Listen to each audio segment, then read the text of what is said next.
네, 오늘의 정치권 이슈 살펴보겠습니다. 현근택 전 민주당 산금 부대변인, 민현주 전 국회의원 두 분과 함께합니다. 어서 오십시오. 안녕하세요. 안녕하세요. 포고령이요. 네. 이게 사전적 의미는 어떤 내용을 널리 알리는 법령이나 명령인데 이번에 불거진 포고령 관련해서 메가더 포고령 제1호입니다. 그러니까 1945년 9월 해방 직후에 이재명 지사가 친일 청산을 못하고 친일 세력들이 미 점령군과 합작을 했다라는 표현을 했습니다. 이 해방 직후에 들어온 미군을 미 점령군이라고 표현한 이것을 두고 윤석열 전 검찰총장과 이재명 후보 간의 역사 인식에 대한 이 논쟁이 의도치 않게 벌어지고 있습니다. 역사 왜곡이다, 색깔 공세다, 견해가 팽팽히 엇갈립니다. 두 분께도 어떤 견해를 갖고 계시는지 차례로 여쭤보겠습니다. 저는 역사적인 사실은 인정할 건 인정해야 된다고 봅니다. 그러니까 일제가 패망하면서 우리 스스로 독립을 못했죠.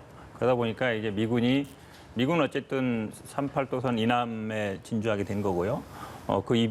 이쪽은 사실은 이제 소련이 먼저 진주를 했죠. 그러다 보니까 여기까지만 나와라 딱 이러면서 이제 미군이 나중에 들어온 거잖아요. 포고령 보시면 알겠지만 점령이라는 용어를 세네 번 쓰고 있습니다. 점령 군대란 말도 쓰고 점령이란 말도 쓰고 있고 사실은 굉장히 안타까운 거죠. 우리 스스로 독립을 못했기 때문에 이런 일이 이루어진 거거든요. 근데 48년 8월 15일에 정부 수립하고 나서 이제 미군은 물러갔습니다. 예. 물러갔죠. 그 이후에 다시 온 거는 이제 6.25 때 들어온 거죠. 6.25 때 유엔 결의에 의해서 유엔군의 일원으로서 들어온 게 된 거거든요. 그 다음에 이제 현재 진주하고 있는 거는 사실은 이제 53년 방위 조약을 맺었거든요. 6.25가 끝난 다음에 이제 그게 진주하는 거라서 지금 이 포고령이 이제 45년 9월 7일 날 내는 거거든요. 그때는 사실은 미군은 남한을 점령한 것이고 소련군은 북한을 점령한 게 맞아요. 왜냐하면 일제가 패망하면서 그거를 물론 선의로 해석하면 일제를 예를 들어서 몰아내고 거기에 정부 수립을 돕는다고 했지만 사실은 그 당시에는 미군 정치하에 들어간 거죠. 우리가. 예. 3년 동안 미군 정치하에 있었거든요. 그러니까 인정할 거 인정해야 된다. 그러니까 이재명 지사가 얘기하고 싶은 것도 저기가 이제 이육사 기념관이었잖아요. 문학관이었잖아요. 거기에 가서 이렇게 독립운동 했던 분들이 대접을 못 받고 오히려 친일 세력들이 그 미군 점령군이라든지 미군과 그런 분들과 연대해서 오히려 승승장구했다. 그러니까 친일 청산이 제대로 안 됐다. 이제 그 얘기 나오면서 나온 건데 이거를 제가 보기에는 이제 윤석열 총장이 마치 보수 언론에 얘기하는 것처럼 그럼 미군은 계속 지금도 미군이 나가야 되는 거냐? 아니면 6.25 전쟁에 그럼 하지 말았어야 되는 거냐? 아니면 북한이 오히려 합법적인 정보고 우리나라는 아니냐? 이렇게 몰아가는 건 좀 심하다. 예. 기본적으로 그래서 역사에서 인정할 건 인정하고 그다음에 좀 비판할 거 비판해야 되는데 제가 보기엔 너무 좀 이거를 너무 많이 색깔난 쪽으로 나가고 있다. 이게 왜 중요하냐면 처음 낸 메시지예요. 예. 처음 낸 메시지였고 또 어찌 보면 이제 1대1 구도를 만들고 싶고 본인의 약간 지금 정치적인 위기니까 이거를 보수층에 좀 자극해서 본인의 어떤 인지도를 회복시키려는 목적은 분명히 이해가 가는데 제가 보기엔 나가긴 너무 나갔다라고 보고 있습니다. 상대 후보에 대한 윤석열 전 총장의 처음 낸 메시지다라고 말씀하셨는데요. 민현주 의원께서 어떻게 보십니까? 저는 이재명 지사가 이 관련해서 이야기를 할 때 사실은 역사학자의 입장에서 또는 이제 전문성을 가지고 지식적인 토론을 할 때는 저는 이렇게 이야기해도 이재명 지사가 한 발언이 사실은 용납될 수 있는 발언이라고 생각을 해요. 토론을 붙는다면 전문가끼리 우리나라 역사성의 논쟁, 특히나 1945년 전후로는 우리나라가 워낙 첨예한 역사 인식 관련해서 지금까지도 많은 학계에서는 토론과 논쟁이 있어 오고 있습니다. 그래서 이재명 지사가 지금 이 한 얘기는 점령군이라는 단어가 있었다 없었다를 떠나서 사실은 그 영역에서는 토론을 할 수 있는 문제다. 그래서 이걸 이재명 지사에 대해서 대한민국 현대 우리나라 정부를 부정하는 것이냐, 그 세력에 대해서 다 비판하는 것이냐라고 굳이 몰아가지 않는 그런 토론도 가능하다고 생각을 해요. 그런데 이재명 지사는 정치인이고요. 다음 대통령 선거에 나서는 분입니다. 자, 그렇다면 이 언어는 역사학자의 언어가 아니라 정치인의 언어이고 한 나라의 지도자의 언어가 돼야 하는데 그 당시에 역사적인 자료에서 점령군이라는 단어가 있었을지언정 사실 지금 대한민국 국민들은 그 점령군이라는 의미보다는 한미 동맹 관계, 그다음에 미국과 합작을 해서 일본군을 물리치고 그다음에 북한과의 또 예. 대치 상황에서 전쟁을 또 이긴 이런 경험을 바탕으로 우리나라 지금 사람들은 대한미 관계를 가지고 있거든요. 자, 이런 거를 고려했다면 이재명 지사의 이 발언은 사실은 할 필요가 없는 발언이었고요. 본인도 그렇게 생각하실 것 같아요. 지금쯤이면 내가 굳이 거기 가서 좋은 뜻이 있었는데 괜히 이 발언을 했나 보다라고 생각을 할 것 같고요. 윤석열 전 총장 입장에서도 그 부분을 지적했다고 저는 생각을 합니다. 그래서 오늘 지금 주한규 교수랑 미팅 후에 100% 그러니까 기자들과의 잠깐 질의응답에도 말했지만 나는 뭐 색깔론 할 생각은 없다. 다만 자유민주주의를 부정하는 그 발언, 역사인식에 대한 지적을 하고 싶었다라고 이야기를 했고요. 그래서 뭐 윤석열 전 총장도 더 이상 굉장히 날카로운 언쟁을 할 이제 뭐 생각은 없는 것 같은데 문제는 다시 말씀드리지만 정치인의 언어로 봤을 때 이재명 지사의 이 발언은 상당히 부적절했다라는 점 좀 꼭 지적하고 하나 싶습니다. 추가하면요. 이제 아마 광복회장이 뭐 소련군은 해방군이고 미군은 뭐 점령군이다 그렇게 생각하지는 않아요. 근데 그러면 어떤 용어가 있을까? 저는 그래서 고민해요. 정치인이다 만약에 그러면 예. 그 당시에 뭐라고 얘기해야 되느냐? 뭐 진주했다, 진출했다, 뭐 많은 얘기를 할 수 있겠지만 사실은 팩트는 팩트거든요. 인정할 건 인정하는 게 맞는데 지금 자꾸 이제 정치적으로 잘못됐다는 발언을 하시는데 그럼 어떤 용어를 써야 되느냐? 저는 한번 묻고 싶어요. 만약에 윤석열 총장 입장에서는 아니면은 그 비판하는 분들이 그 당시에 미군이 어떤 입장이었느냐? 이 정치인의 언어와 학자의 언어는 조금 달라야 된다라는 민 의원의 말씀. 그리고 그렇다면 과연 학자의 언어가 아니고 정치인의 언어는 어떻게 표현을 해야 되느냐는 현근택 대변인의 또 말씀. 저 묻고 싶은 거예요. 그러니까 어떻게 표현해야 되느냐? 지금 이때까지 얘기했듯이 사실은 미군이 그 당시에 한국을 점령해서 들어와서 했던 건 일본의 시각에서 얘기했다고 이미 나와 있지 않습니까? 그래서 일본의 시각에서 미군이 한반도를 점령해서 일본으로부터 독립을 시켰고 이런 역사적인 인식을 갖다 바탕으로 이재명 지사는 이야기를 하고 있는 거죠. 그런데 지금 한국 사람들의 지금 우리나라의 시대 상황에서 그 시대를 돌아봤을 때는 미국이 한반도를 점령해서 일본을 몰아내줬다 이렇게 인식하고 있지는 않습니다. 미국과 함께 힘을 합쳐서 일본으로부터 독립을 하고 그다음에 그 이후에 한반도를 갖다 정상화시키는 과정에 있었다고 이야기를 하죠. 예. 그런 측면을 고려한다면 사실은 진영의 논리가 아니라 역사 측면에서 고려를 해도 이재명 지사가 대선을 앞두고 있는 후보로서는 사실은 이런 점령군이라는 그 원색적인 언어를 굳이 쓸 필요가 있었을까? 이것은 일부러 이재명 지사가 진영 논리를 통해서 말씀하시지만 진영 논리할 의도 없었다. 색깔로 할 생각 없었다라고 얘기는 하지만 사실은 그 단어를 꺼냄으로 인해서 이 논쟁을 불러일으킨 건 이재명 지사거든요. 그래서 이런 측면에서 다시 한번 분열을 일으키는 도화선이 될 수 있다는 거죠. 이재명 지사도 사실은 지금 문재인 정부가 얼마나 국민들을 분열시키고 있는지 비판을 하면서 당신이 다시 한번 역사적인 언어에서 가장 분열적인 언어를 끌어냈다. 이 점에서는 사실 이재명 지사가 저는 의도하지 않았다면 오늘 이제 어제나 오늘 계속 나오는 이야기는 의도한 발언은 아니었다라고 이야기하니까요. 네. 이런 측면에서는 국민을 분열시키기에 충분한 언어였다라고 저는 생각을 합니다. 저는 오히려 좀 반대. 뭐 물론 이 오해해서 좀 죄송합니다만은 이 논란을 키우는 건 윤석열 총장이라고 봐요. 첫 메시지인데 굉장히 세게 얘기했거든요.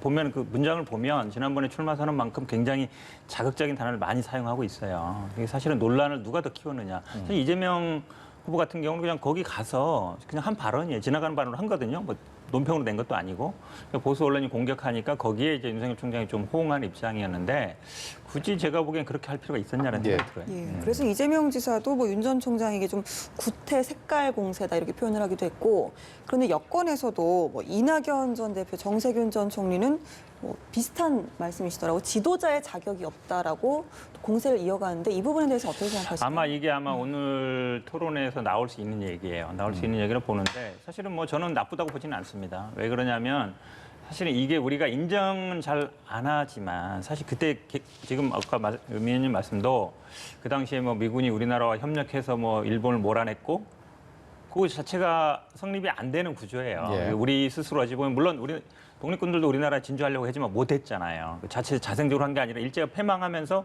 갑자기 해방이 찾아온 거거든요. 약간 빈 공간이었어요. 근데 소련군이 먼저 들어왔고 그러다 보니까 미국 입장에서는 그만 멈춰라. 우리도 가야 된다 해서 들어온 거기 때문에 사실은 역사를 정확하게 볼 필요가 있다고 봐요. 그렇게 본다 그러면 저는 이 논쟁은 우리의 어찌 보면 대한민국이 어떻게 수립됐고 사실은 45년에서 48년까지는 비어있는 공간이에요. 누구도 말 못하는.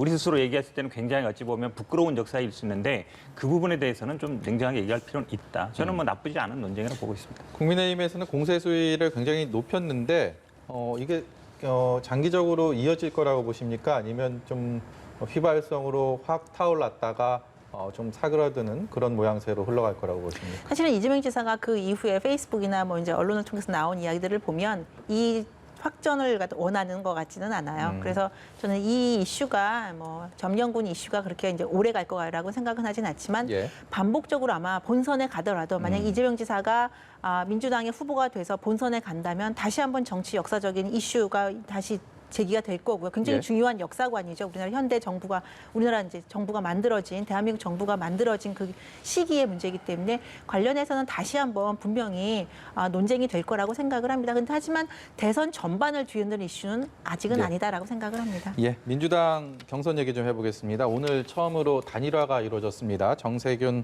후보로 이광재 후보가 단일화가 되는 상황이었는데요. 이게 앞으로 미칠 여파 때문에 더 큰 관심을 모으는 그렇죠. 것 같습니다. 네. 앞으로 과연 제2의, 제3의 단일화가 단계적으로 이루어질까? 이른바 반 이재명, 비 이재명 연대가 형성이 될까? 이것에 대한 관심도가 굉장히 높은데요. 어떻게 보십니까? 일단은 뭐 지금 정세균 이광재 단일화는 뭐 이루어졌고요. 정세균 후보로 됐는데 정세균 후보와 지금 이낙연 후보 간에도 지난 주말에 만났으니까 그리고 그 세 분의 특징이 지난번에 경선 연기하자 요게 같이 입장이었기 때문에 일단 가능성은 있다고 보는데 이제 두 분이 이제 어떻게 할 거냐 과연 예를 들어서 지금 지지율은 뭐 이낙연 후보가 높으면 정세균 후보 같은 경우에는 그럼 뭐 양보하든지 아니면 이렇게 할 거냐. 근데 정세균 후보 입장에서도 사실은 어찌 보면 마지막 도전일 수 있거든요. 예. 그렇다 보면은 두 분이서 어떻게 얘기할지 모르겠지만 만약에 뭐 단일화가 이루어진다 그러면 일단 뭐 전남, 전북을 기반으로 하고 있기 때문에 네. 호남 전체를 아우를 수 있는 거고 당원의 한 반, 우리 뭐 선거인단으로 합니다만 선거인단도 호남 분들이 많이 들어온다 그러면 저는 뭐 만약에 두 분이서 단일화를 한다 그러면 영향은 있을 수 있다라고 보는데 근데 과연 이제 어떤 방식으로 할 거냐, 뭐 여론조사로 할지 아니면 뭐 결단으로 할지 모르겠는데 또 단일화하는 게 지난번에 이제 국민의힘 그 전당대회도 나왔는데요. 항상 원칙 어떤 원칙으로 할 거냐, 단순히 정치 공학적이라 아니라 어떤 명분으로 할 거냐 이게 되게 예. 중요하거든요. 근데 그런 명분들을 어떻게 만들어 나갈 거냐라는 게 제가 보기에 굉장히 중요한 숙제인 것 같습니다. 네, 민주당 예비경선 국민면접에서는 이낙연 전 대표 1위를 차지를 했습니다. 야권에서는 이 결과 어떻게 보셨나요? 사실 의외의 결과긴 하죠. 이재명 후보가 여론조사에서 압도적으로 1등을 달리고 있기 때문에 국민 면접에서도 사실 이게 이재명 지사가 1등이 되지 않을까라는 기대가 있었는데 아마 지켜보신 국민들께서는 아실 텐데요. 시청자 여러분께서 네. 보셨을 텐데 그러니까 이제 이재명 지사 한 명을 놓고 전체 다른 후보들이 다 이제 공격을 하는 이제 모양새였어요. 근데 그러다 보니까 이재명 지사가 시간을 좀 안 지킨 부분도 있었고 이제 과거에 당신이 했던 발언들을 좀 뒤집는 경우도 있었고 이러면서 약간의 엇박자가 난 부분이 있었는데요. 그런 측면이 좀 반영돼서 약간 당황한 기색도 보였고요. 이런 측면이 좀 반영돼서 1등을 못한 것이 아닌가라는 생각이 들고 반면에 이낙연 후보 같은 경우에는 그 특유의 노련함 그다음에 많은 경력이 많은 부분이 굉장히 강점으로 작용한 것이 아닌가 그렇게 해서 봅니다. 말씀하신 것처럼요. 민주당 대선 경선 레이스 시작되면서 반 이재명 전선 민주당 여권 내에서 굉장히 이게 선명해지고 있는 상황입니다. 관련된 목소리 듣고 오겠습니다. 제가 좀 기본소득 발표한 거에 대해서 비판적으로 얘기를 했더니 뭐 너무 공격적으로 하는 거 아니냐 이런 우려들 하시는데 그거 2017년에 이재명 후보가 문재인 후보에게 했던 거에 반의 반도 안 된 수준이에요. 그래서 저는 뭐 앞으로 또 계속해서 이거 검증할 건 검증해야죠. 정책 검증인데요. 행사를 비판하거나 그걸 캐거나 뭐 이렇게 하는 게 아니기 때문에 저는 더 매섭고 더 날카롭게 하는 게 전체적으로도 좋고 저에게도 좋고 이재명 후보에게도.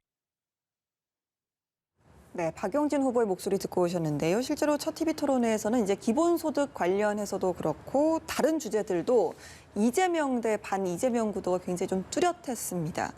이재명 지사 그래서 그런지 좀 야권에서도 지금 뭐 역사 논란 관련해서 공세를 당하고 있고 여권에서 견제를 당하다 보니까 오늘 후원 회장이 강금실 전 법무장관을 또 영입을 했더라고요. 네네. 본격적으로 좀 친문 끌어안기에 나서면서 이 상황을 좀 돌파하려는 게 아닌가 이렇게 보여지거든요. 어떻게 보셨습니까? 뭐 강금실 전 장관 같은 경우는 이제 문재인 정부에서 뭐 역할을 하는 건 아니고요. 노무현 정부에서 이제 예. 법무부 장관을 했기 때문에 뭐 오히려 친노라고 보는 게 더 맞는 것 같고. 그런데 아마 지금 이재명 후보 같은 경우 고민을 할 거예요. 어쨌든 오늘 토론에도 다 본인한테 질문이 올 거란 말이죠. 지난번에는 그 주어진 시간을 답변하다 보니까 본인 얘기는 한 번도 못 했어요. 질문 한 번밖에 못 했거든요. 그러니까 아마 전략을 좀 바꿀 가능성이 있어요. 답변을 좀 짧게 하고 본인 얘기를 좀 하고 싶은 네. 본인 얘기를 해야 되거든요. 토론에서 이제 그렇게 고민을 할 것 같고 사실은 박용진 후보나 아니면 뭐 김혜영 전 최후 같은 경우가 우리 당이 그동안 순서를 많이 해왔거든요. 오히려 뭐 긍정적인 역할을 할 걸 봅니다. 국민 면접할 때도 김혜영 의원이 굉장히 공격적으로 많이 얘기했어요. 굉장히 민감한 질문들 그런 사람이 있어야 되거든요. 근데 박용진 의원도 아마 토론에서 검증하겠다는 부분이 있기 때문에 아마 기본소득 문제도 이건 다 본선에도 나가서도 나오는 얘기거든요. 예. 저는 그래서 뭐 오히려 더 주목도가 끌고 있다. 첫 토론회가 사실 한 4.4%인가 전국 시청이 나왔거든요. 나쁘진 않은 거예요. 그래서 저는 뭐 박용진 의원도 충분히 본인의 역할을 하고 있는 것 같고 결국은 흥행이 돼야 되는데 흥행이 되려면 세게 붙어야 됩니다. 논쟁이 붙어야 되는데 그런 면에서 뭐 토론의 어쨌든 흥행성 면에서는 좀 긍정적인 방향으로 가고 있다라고 보고 있습니다. 자칫 과열 양상으로 치닫게 되면 뭐 이런 표현이 어떤지 모르겠습니다만 뭐 너도 죽고 나도 죽고 막 이런 상황이 네네. 돼버리면 민주당 내에서 굉장히 그 내상이 클 텐데 그럼 또 본선에서의 경합을 하는 데 있어서의 여러 가지 좀 핸디캡이 되지 않겠습니까? 그렇죠. 이제 가장 안 좋은 게 이제 지금 국민의힘이 예전에 이제 2012년 대선 때 다 나왔던 얘기잖아요. BBK라든지 최순실 나왔던 얘기인데 그게 결국은 두 분 다 순차적으로 대통령은 했지만 나중에 결과가 안 좋았잖아요. 그러니까 과연 그 줄타기가 굉장히 어려운 것 같아요. 그러니까 흥행도 해야 되는데 또 그렇다고 해서 어느 정도 너무 그러니까 네거티브라든지 이걸 하지 말아야 되는 그 부분이 어디까지냐는 모르겠는데 저는 근데 정책으로 검증하는 거 예를 들어 개인의 신상 문제라든지 아니면 뭐 이런 예전에 뭐 어떤 우리가 알고 있는 네거티브라는 건 말고 정책 공방은 저는 좋다고 봅니다. 그리고 이런 역사 논란도 저는 포함된다고 봐요. 이건 한 개인에 대한 문제는 아니거든요. 기본 시각에 대한 문제이기 때문에 매일 뭐 정책 공방은 치열할수록 좋다. 저는 아마 근데 그런 방향으로 박용진 후보도 잡고 있는 것 같고 사실은 뭐 꼭 8대1은 아니었어요. 그러니까 추미애 후보 같은 경우에는 뭐 기본소득 얘기도 했었고 이렇게 약간 지지 발언이 있기 때문에 이 구도가 짜느냐 중요하거든요. 근데 예. 지금은 한 분 또 줄었고 또 이제 만약에 컷오프 되면 6분 되잖아요. 거기에서 만약에 또 구도가 짜여질 수 있어서 국민들이 보기에는 좀 흥미롭게 굴러가는 게 아닌가라고 보고 있습니다. 예, 야권 얘기 좀 해보겠습니다. 야권에서는 지금까지는 윤석열 전 검찰총장의 일거수일투족에 시선이 많이 쏠리는 모습입니다. 지난 주말이었죠. 권영세 의원과 또 윤석열 전 총장이 만나면서 입당을 언제쯤 할 것인지 실제로 하긴 할 것인지 이런 얘기들이 많이 나왔는데 관련된 얘기 듣고 오겠습니다. 국민들 입장에서 그러면은 8월에 준비 안 된 사람이 10월에 준비가 되느냐? 네. 9월에 준비 안 된 사람이 10월에 준비가 되느냐? 그렇게 뭐 개연성이 있는 어떤 접근은 아니라고 봅니다. 저는 근데 별거 밀고 당길 의사는 별로 없습니다. 왜냐하면 네. 정치 참여라는 것은 굉장히 고독한 개인의 판단에 따른 것이어야 되거든요. 윤석열 전 총장 국민의힘 경선 열차에 탈 것이다라는 관측은 굉장히 지배적입니다. 네. 그런데 언제쯤 탈 것인지에 대해서는 권영세 의원 같은 경우는 빨리 합류해서 같이 경선을 치르자고 네.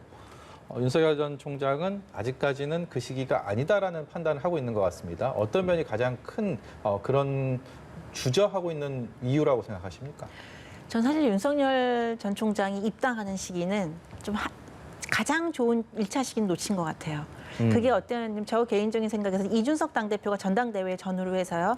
이준석 대표가 당대표로 선출되는 그 직전 또는 직후에 윤석열 전 총장이 입당을 해서 들어와서 국민의힘의 일원으로서 평당원으로서 다시 시작을 해서 국민의힘이 사실 부족한 점이 있죠. 윤석열 전 총장 입장에서도 부족한 점이 있을 거고요. 그리고 지금 윤 전 총장 측근들은 아마 국민의힘이 국민의 절대적인 지지를 받고 있지 못하다라는 판단을 하고 있는 것 같은데요. 그런 네. 부족한 점을 고려해서 지금 입당을 늦추고 있다고 생각을 해요. 근데 윤 전 총장이 그때 들어와서 전격적으로 입당을 해서 국민의힘을 바꿔보겠다, 개혁을 해보겠다. 그래서 그 개혁의 주체가 됐다면 지금쯤은 훨씬 더 확고한 입장을 가지고 있지 않을까. 그리고 나오는 뭐 개인 신상이나 여러 가지 네거티브에도 훨씬 더 효과적으로 대응할 수 있지 않았을까라는 아쉬움이 있는데요. 어쨌든 지금 시기가 좀 늦어지고 있는데 지금이라도 저는 그래서 이준석 대표가 지금 인터뷰에서 한 얘기는 가장 정확하게 지적한 것 같아요. 본인이 결단을 내려야 한다고 생각을 합니다. 그러니까 지금 윤 전 총장이 말이 조금씩 뉘앙스가 바뀌고 있어요. 입당을 할 것 같다가 안 할 것 같다가 할 것 같다 안 할 것 같다 바뀌고 있는데 그 영향은 저는 주변 측근에 있다고 생각을 합니다. 그러니까 어떤 측근은 조금 더 기다렸다 들어가자. 국민의힘이 조금 더 국민의 지지를 많이 받은 다음에 들어가자. 어떤 부분은 또 빨리 들어가서 제가 이야기한 대로 개혁의 주체가 되자. 주인공이 되자라고 주장하는 분들도 있을 거고. 그러니까 윤 전 총장 본인이 결단을 하는 수밖에 없다고 생각합니다. 그러니까 여의도 정치는 사실은 직접 안 해보셨죠. 직접 안 해본 상황에서는 두려움도 있을 거고요. 검찰에서의 그 지휘력과 비교가 안 되는 상황이기 때문에 여의도 정치를 또 정글이라고 비교하는 분도 있기 때문에 그런 점에서 좀 주저하는 것도 있는데 결국에는 본인이 다 모든 걸 결정하고 본인이 헤쳐나가야 된다고 한다면 윤 전 총장 스스로 빨리 결단하는 것이 좋다. 근데 그 결단은 사실은 조직력이 없이 대선을 치를 수 있겠는가. 자꾸 이제 노무현 전 대통령의 모델을 생각하는 분들이 있는데 그런 모델이 왜 자꾸 뭐 어떤 상징적으로 드러나냐면 굉장히 어렵고 희귀한 모델이기 때문입니다. 그래서 윤 전 총장 같은 경우에는 특히나 여의도 정치 경험이 없기 때문에 빨리 둥지를 트는 것이 중요하다라는 생각을 해서요. 조만간 입당하지 않을까. 저 개인적으로는 그렇게 전망해 봅니다. 아울러서 그 질문도 현 대변인께 추가로 드리고요. 그리고 윤석열 전 총장이 오늘 유인태 민주당 전 의원, 민주당의 오랜 고문인데 네. 저녁에 만찬을 하면서 정치에 관련된 또 조언을 구한다고 합니다. 이 부분도 눈길이 갑니다. 어떤 의미가 있는지. 그러니까 정치인들을 많이 만나는 건 좋아요. 정치라든지 교수라든지 많이 만나는 건 좋은데 결국은 이제 주변에 참모로 둬야 되거든요.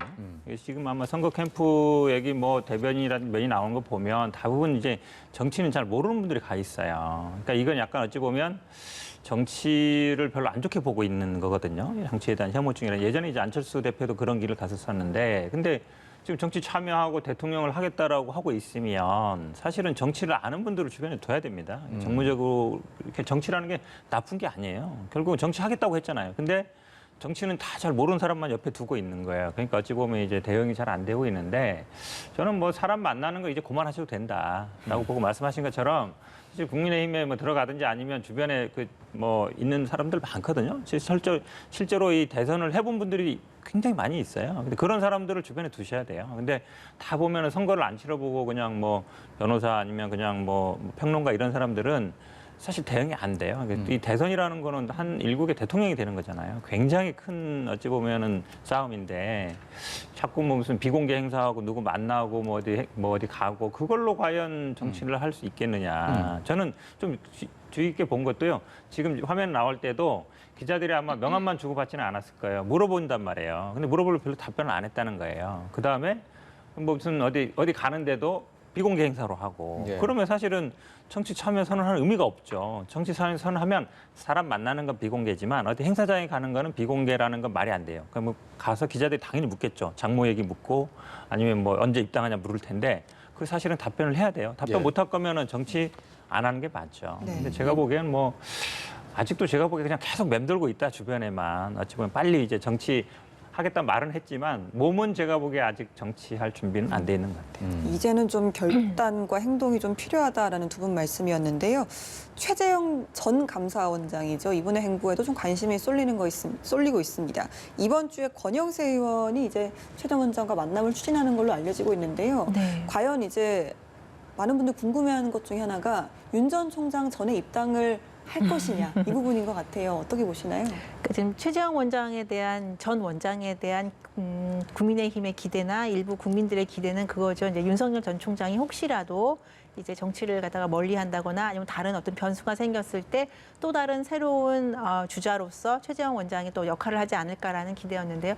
저는 개인적으로 국민의힘의 이제 입장과 상관없이 개인적으로는 최재형 감사원장 같은 경우에는 왜 감사원장을 중도에 그만두고 사퇴하고 정치를 이제 하실지 안 하실지 사실 몰라요. 아직 말씀 안 하셨습니다. 예. 만약 하시게 된다면 그 입장을 먼저 밝히고 국민들께 이해를 받는, 양해를 구하는 그런 전 시간이 분명히 있어야 된다고 생각합니다. 그래서 실제 대선에 참여를 하든 안 하든 그 시간을 갖기 위해서라도 빨리 입장 표명을 하시는 게 현명한 결정이 아닌가라는 판단이 아닌가라는 생각이 들고요. 그런 측면에서 최재형 원장의 이제 지금 생각의 시간이 길어지는 건 좀 안타깝게 생각을 합니다. 하지만 국민의힘 입장에서는 국민의 일정 부분 지지를 받고 있기 때문에 사실 소중한 자원이기도 해요. 그래서 이런 모든 것들을 고려했을 때 결국 대선은 국민의힘이나 민주당 어떤 특정 진영만의 세력만 힘만으로 치러질 수 있는 이길 수 있는 게 아니거든요. 그렇다면 최재형 원장도 빨리 하루빨리 본인이 어떻게 정치적인 입장을 가질 것인지 대선에는 어떻게 임할 것인지 그 부분을 입장을 먼저 밝히는 것이 순서가 아닌가. 그 다음에 국민의힘에서 정치를 하신다면 이제 같이 하는 영입하는 그런 절차를 밟는 것이 더 바람직하신 것이 아닌가라는 생각이 듭니다. 예. 코로나19라는 유례없는 국난에 그 어느 때보다 변수가 많은 이번 대선, 유권자들이 갈수록 관심을 가져야 하는 그런 이유가 아닐까 생각해 봤습니다. 오늘 말씀 여기까지 듣도록 하겠습니다. 지금까지 현근택 전 민주당 상근 부대변인, 민현주 전 국회의원이었습니다. 고맙습니다.